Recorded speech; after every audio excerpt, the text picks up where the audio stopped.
There's a new preseason betting favorite for the Heisman Trophy. You might have heard of him. Let's talk about it. Locked on LSU. Let's go.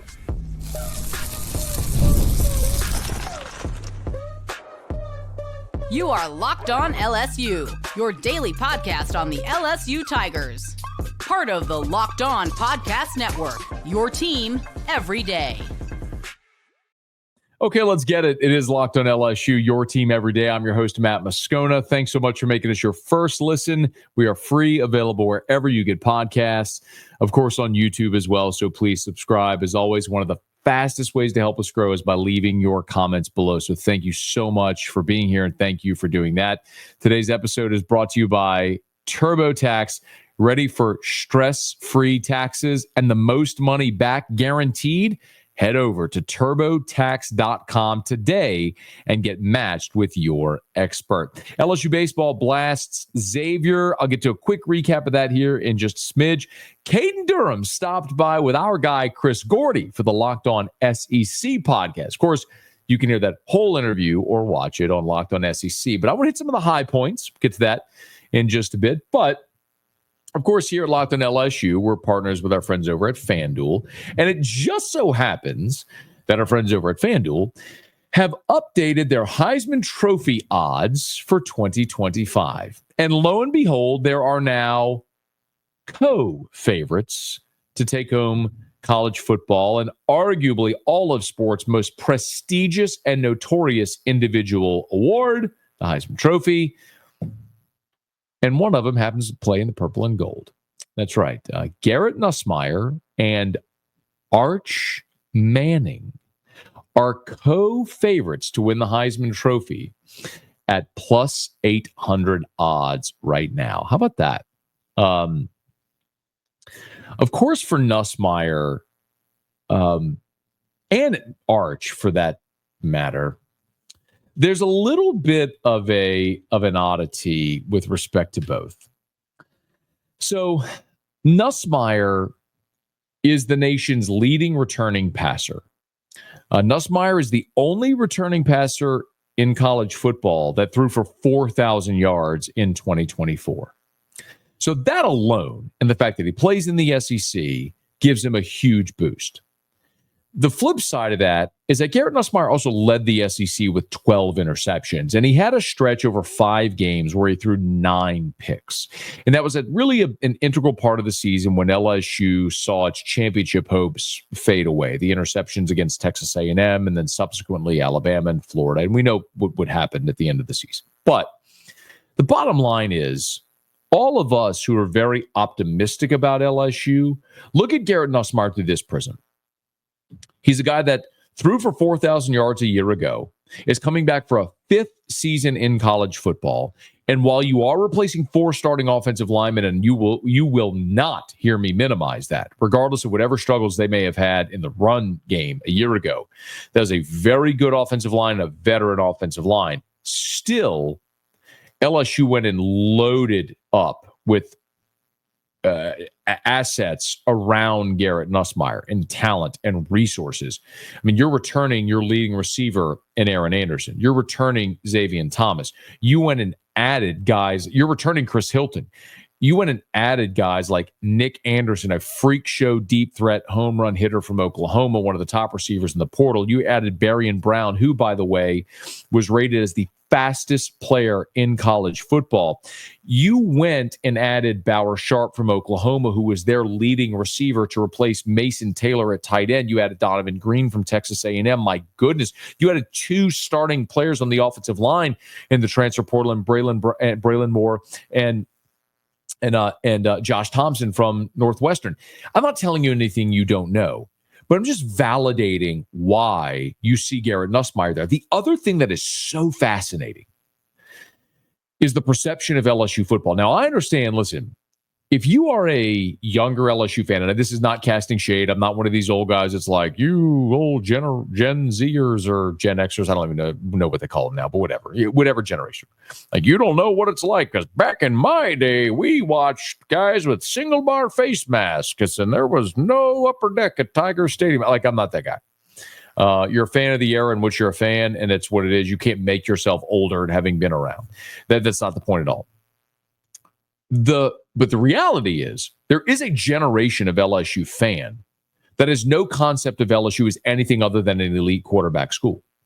Like, if your awareness of LSU football really began in, let's just say, certainly 2019 with Joe Burrow, which has been 5 years now. So if you were, say, let's say you're a freshman in college, okay, you're 18 years old. I mean, you were 12, 13 years old when Joe Burrow was spinning the ball at LSU. I mean, that could be your first awareness. So all you know is Joe Burrow and Jaden Daniels and this great high-powered offenses and quarterbacks that win Heisman trophies. The interesting thing is, for a solid decade, LSU was a quarterback wasteland under Les Miles. And LSU had great teams. They won a national championship in that era. They played for another in 2011, and they were truly dominant. They just did it a different way. They just didn't throw the football. They ran the ball. They played great defense, and they were just consistently in the triple digits in passing. So LSU's passing offense was a punchline. Now, LSU's quarterbacks, regardless of who it is, get the benefit of the doubt. Look, Joe Burrow won the Heisman in 2019. In 2020, Miles Brennan, who hadn't taken a meaningful snap at LSU since 2017, had Heisman odds. And every quarterback subsequent has had Heisman odds because LSU has this perception now of being a team that has these great offenses and guys that are going to be capable of winning a Heisman. Almost like Southern Cal under Pete Carroll in the 2000s. It didn't matter if you were John David Booty and you were just taking over and you had never taken a snap. Because you were USC's quarterback, you had Heisman odds. It's like every quarterback that played at Oklahoma under Lincoln Riley. It didn't matter if you'd taken the snap. You had Heisman front-runner odds because there was a chance in that offense, the odds makers knew it, you were going to have a good enough season on a team that won a bunch of games and had good enough stats where you were going to be in the mix. And the fact that LSU had a quarterback in Jaden Daniels go 9-3, lose 3 games, and win the Heisman Trophy suggests that, especially, again, with the same quarterback coach who's now the offensive coordinator in Joe Sloan, the fact that you're going to have an offense where you can go put up numbers. And Nussmeier threw for 4,000 yards a season ago. I'd say the bigger surprise is not Garrett Nussmeier. He's thrown for 4,000 yards in a season. The bigger surprise is that he's co-favorites with Arch Manning, who, while I understand the 5-star and the Manning name and all the reason why there's going to be Texas was in the playoff a year ago, like, I get all the reasons why people will be high on Arch Manning. The truth is he hasn't done it. I mean, Arch Manning has thrown fewer than 50 passes against SEC competition. Like, he just hasn't done it over the course of a 12-game regular season and 8 SEC games to suggest that definitively it's going to happen. But he's getting the benefit of the doubt, like those Oklahoma quarterbacks, like those Southern Cal quarterbacks, like LSU quarterbacks do now because of what they've been able to do. But I still think Texas is going to be in a spot very similar to teams like Michigan a year ago, Florida State a year ago, like I think Ohio State and Ole Miss will be this year, when you go all in to compete for a championship. And subsequently, you have this mass exodus of all those players. I mean, look at Ohio State. Will Howard's gone. Travion Henderson is gone. Quinshon Judkins is gone. I mean, Seth McLaughlin. Like, you are losing a ton from that championship team, just like Michigan lost a ton from its championship team, and they went 6-6. I'm not suggesting Ohio State's going to go 6-6, but it's natural to think they're going to have a step back the way Florida State did. I'm not saying they're going to win 2 games like Florida State, but the step back is a natural expectation when you have that much production loss year over year. I think that's what's staring teams like Ole Miss and Ohio State in the face, and quite possibly Texas as well, with what they lost off that playoff team from this past year. So it's something worth watching. For what it's worth, another interesting note, the 3rd best Heisman odds behind the co-favorites of Garrett Nussmeier and Arch Manning, Cade Klubnik.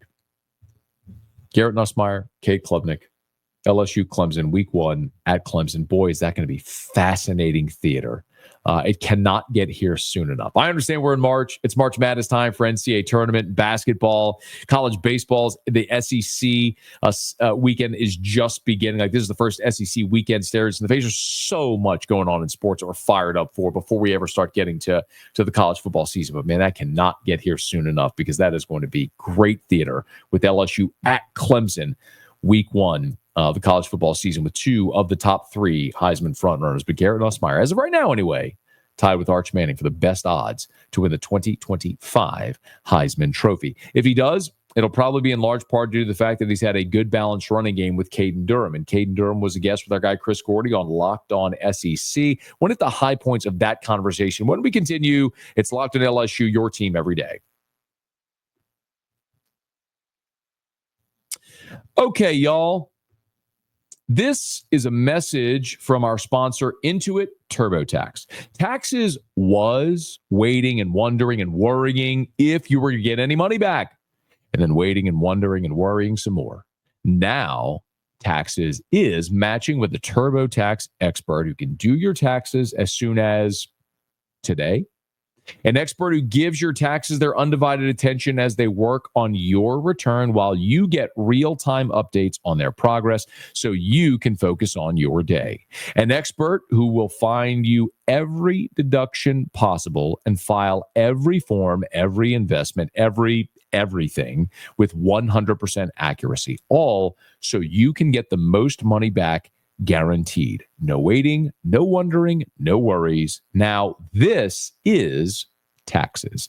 Get an expert now on TurboTax.com. Only available with TurboTax Live Full Service. Real-time updates only in the iOS mobile app. See guarantee details at TurboTax.com/guarantees.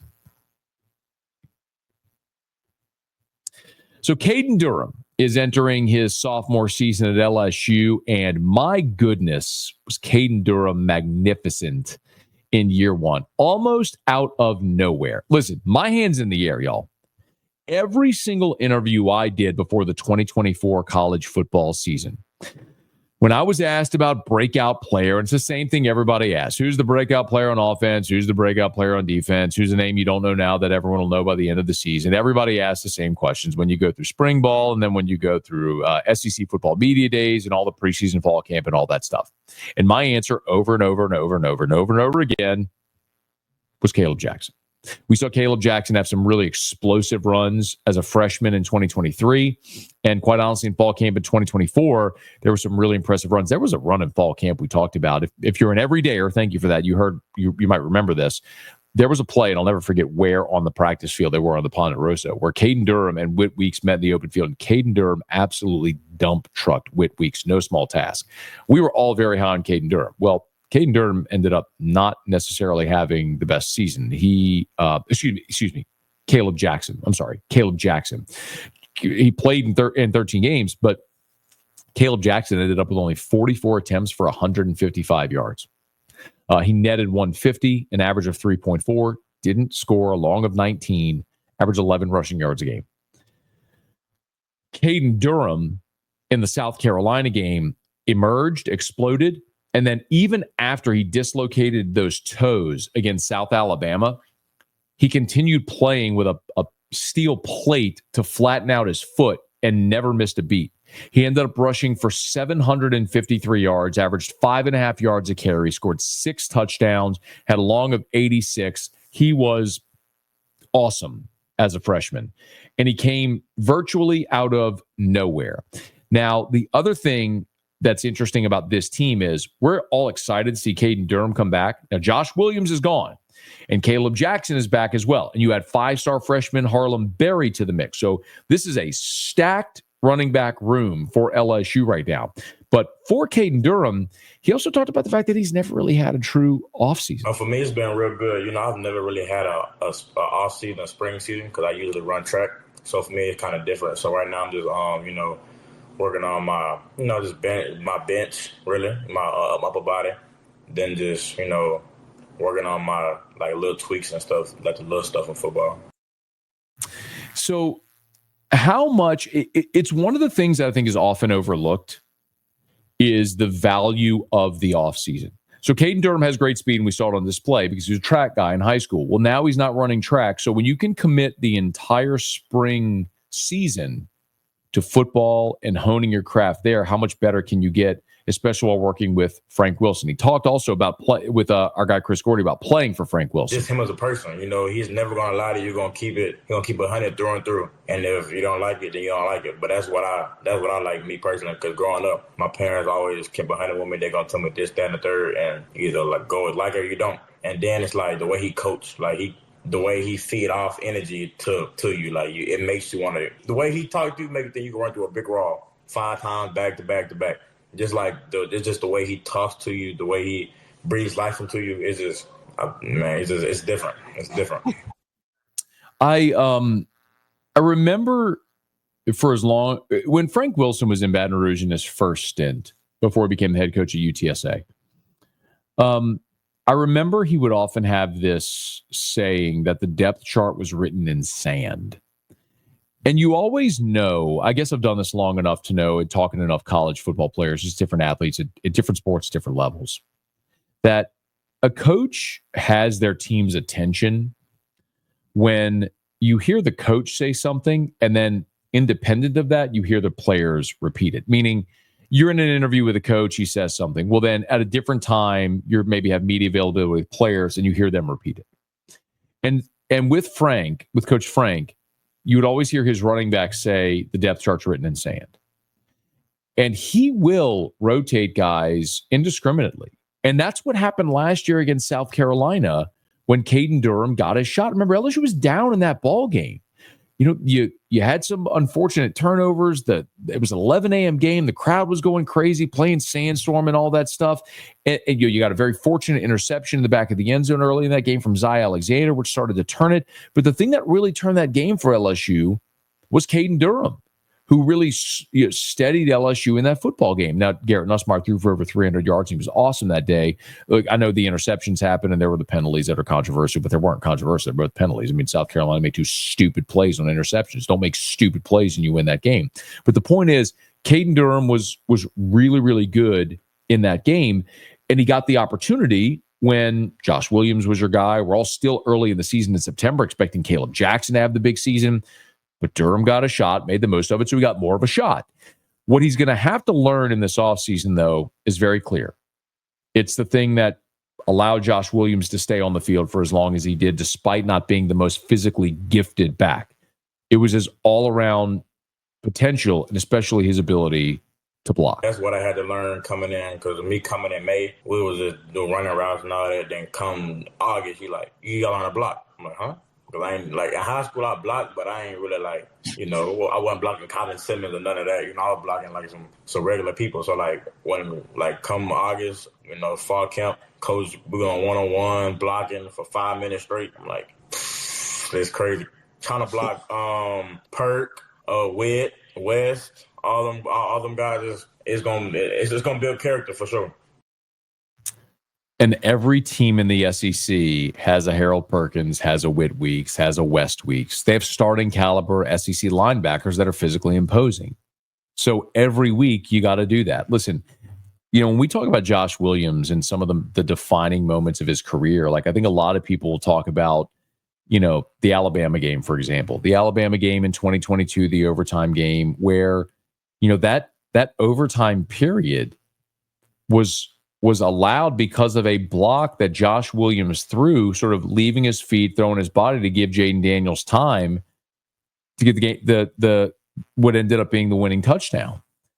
And that's the kind of thing when you're a freak show like Kaden Durham in high school, not setting back in pass protection, but you got to do it every week in the SEC because that's the type of thing that will keep you off the field. Or in the case of a guy like Josh Williams, that will win you reps on the field. So if Kaden Durham can learn that in this offseason and hone that skill, even better. Now, for what it's also worth, Tigers are back on the practice field Saturday for the first time starting spring, and Kaden Durham did not have that special shoe. Remember, so he dislocated those toes against South Alabama.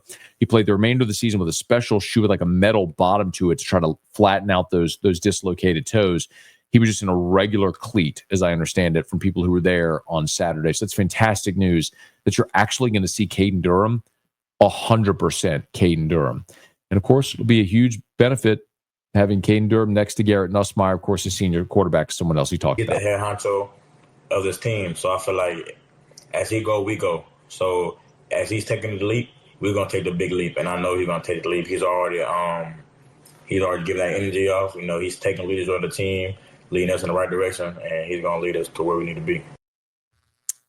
Tigers have a roster that is capable of winning a national championship. You may not hear a lot of people nationally say that, but I'll say it because it's true. LSU has spent the amount of money on this roster the way that Ohio State did a year ago, the way that Ole Miss did a year ago. And those two teams show you the disparity, that just because you spend doesn't mean it's going to work out for you. I'll remind you, Ole Miss lost 3 games, missed the playoff, but Ohio State was 10-2. Ohio State lost at Oregon and lost to a 500 Michigan team. They won the national championship, but they lost 2 games in the regular season. They got into the playoff as an at-large. Oregon won the Big Ten in the auto bid. So just because you invest in your roster doesn't guarantee anything. But LSU has put themselves in a position talent-wise with this roster to be able to make that playoff and go on a deep run. We'll see if they can do it with Garrett Nussmeier and Kaden Durham at the helm. Baseball Tigers that say the same thing. The expectation is always get to Omaha, and when you're there, win the whole thing. Tigers have wrapped up pre-conference play. SEC play staring them in the face this Friday against Missouri. Give you a quick thumbnail on what you need to know about LSU's 18-4 shellacking of Xavier Tuesday night at the box. That's next. Locked on LSU, your team every day.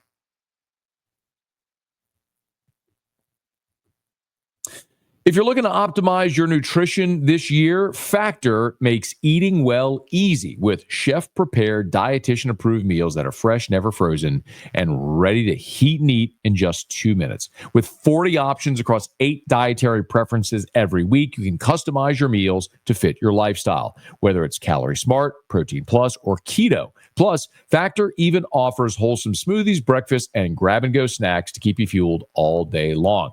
I love how Factor takes the stress out of meal planning. I will tell you very candidly, I'm not going to read the script, even though they have one.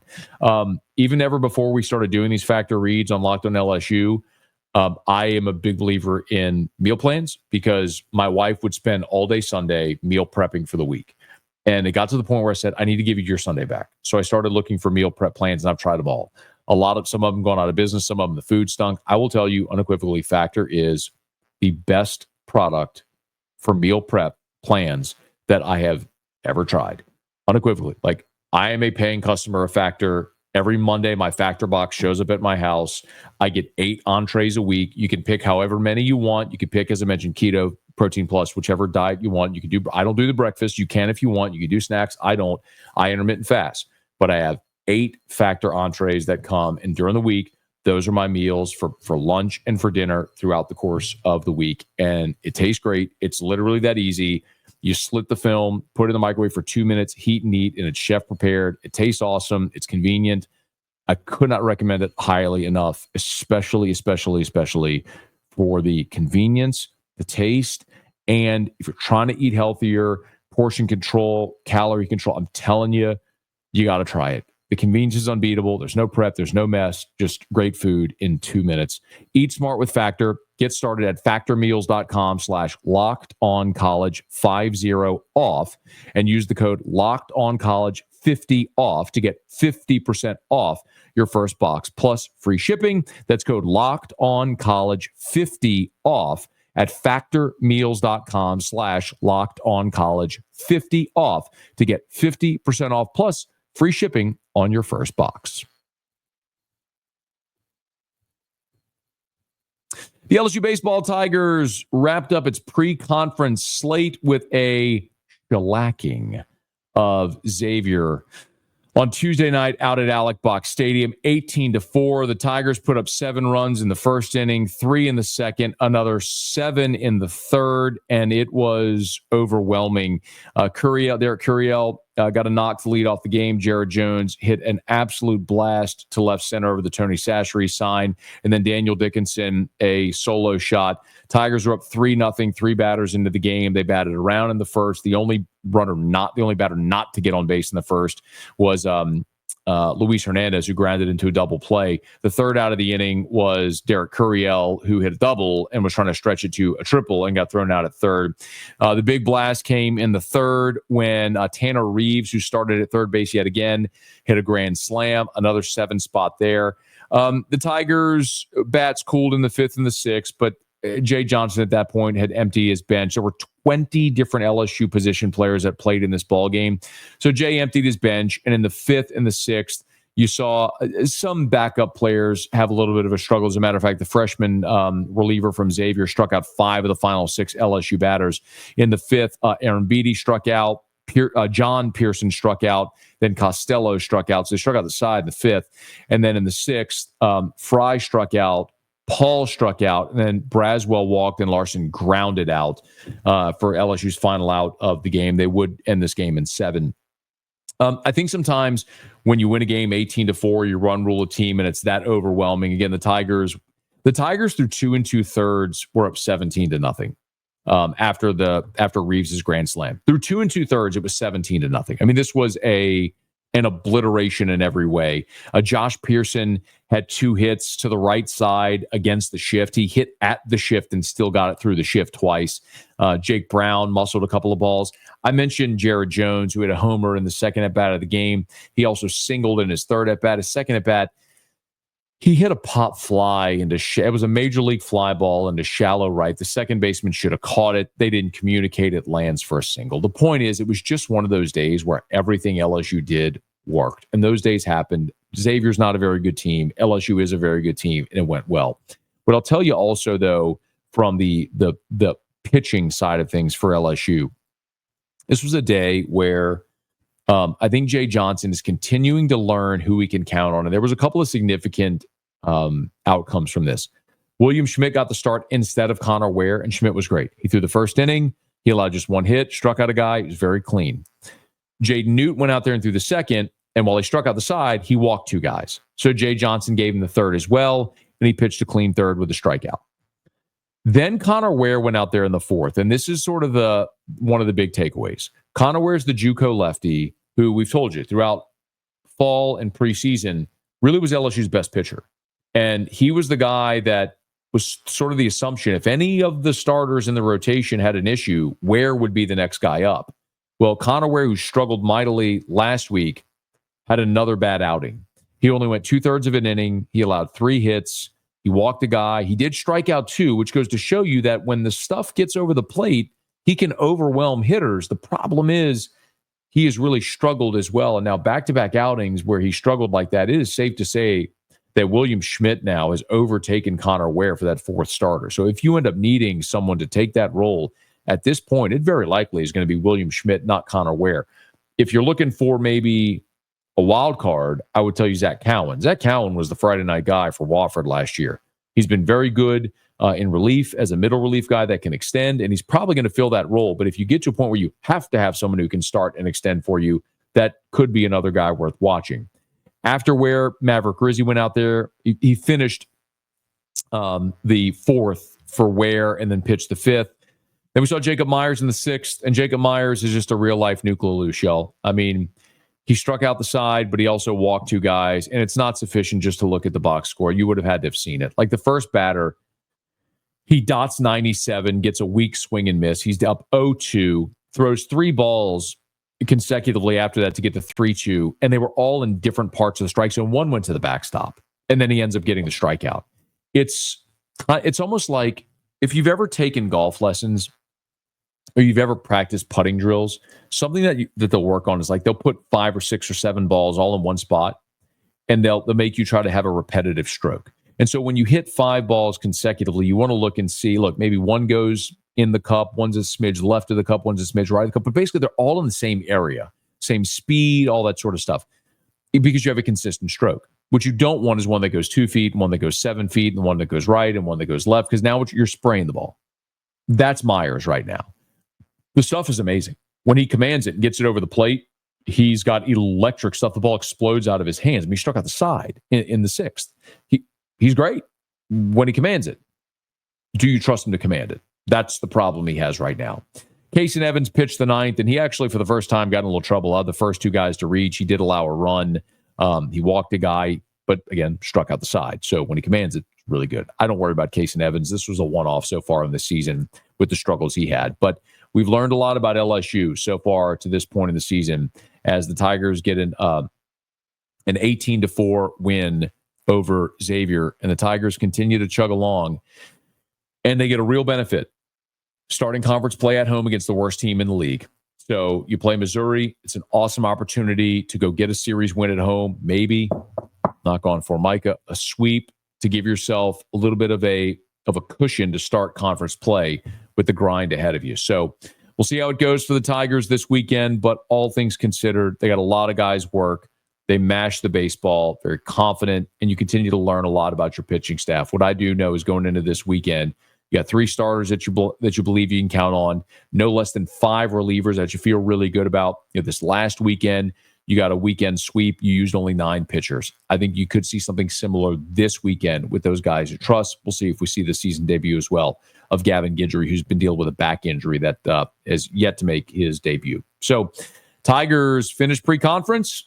See me again on Friday out at the box. I'll remind you as well, if you haven't joined us, we do fire up a live stream on the Locked On LSU YouTube channel as soon as the baseball games go final to give you an immediate reaction. So if you're on YouTube, please subscribe and hit the bell so you're notified when we post a new video or go live so you can join us and let a friend know because we're there. Remember, as soon as LSU goes final with baseball this season, you know where to find us. We'll be live with immediate reaction on the Locked On LSU YouTube channel. Okay, that'll do it for us here. Thanks for making us your first listen. Now for your second listen, go check out Locked On College Basketball on YouTube or wherever you listen to podcasts. Speaking of podcasts, please subscribe on your favorite podcast app. Rate us, leave a review. YouTube, as we mentioned, smash the like button, subscribe to the channel, hit the bell so you're notified whenever we post a new video. And let a friend know if they love the Tigers. We got you here every single day for Locked On LSU, your team every day.